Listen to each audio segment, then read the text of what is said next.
But you know what? People are the main ingredient to life.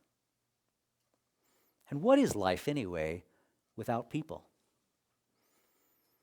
There's not much to life without people.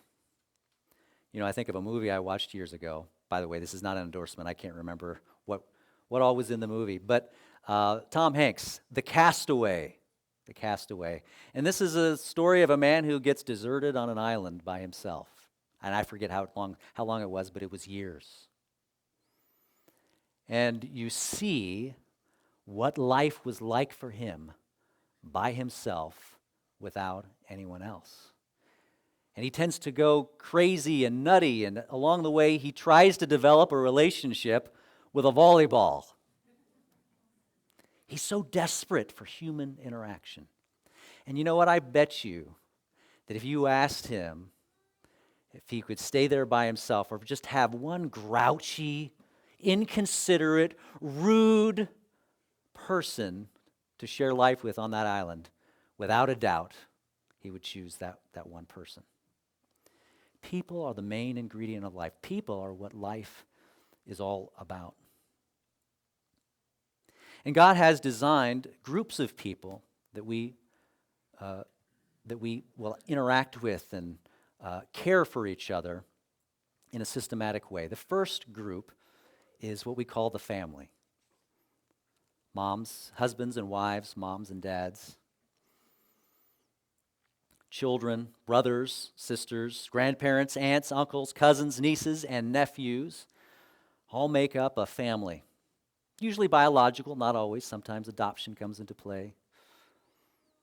But that is God's design. God created the family as a way to care for one another. But he also created a new group, a group that the family was created when? All the way back in the very beginning, right, with Adam and Eve, the very first family, a husband and wife, Adam and Eve. But then when Jesus Christ came, died for the sins of the world, we see that God designed and created a new group of people, a group of people that would care for one another, that Paul calls the body of Christ. God created this group in his wisdom, designed to live life together in community. It's not as intimate as a family, but it is a type of family nonetheless. We all, as believers, have become part of God's family. We are called his children. I'm going to start going through some scriptures here. Romans chapter 8, verse 16 says this about the believer.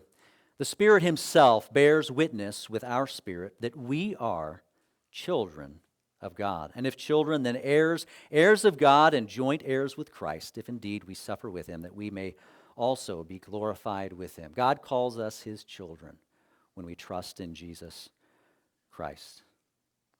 Also, we are described as believers as being part of God's household. Ephesians 2:19 says this. Ephesians 2:19. Now, therefore, you are no longer strangers and foreigners, but fellow citizens with the saints and members of the household of God. You see this throughout the scriptures in the New Testament, where those of us that are part of the household of God, we call each other brother and sister. All of you in this room, you are my brothers and my sisters. We are brothers and sisters together, members of the body of Christ. And just like God designed families as a way to care for one another, a husband cares for his wife, a wife cares for her husband, parents care for their children.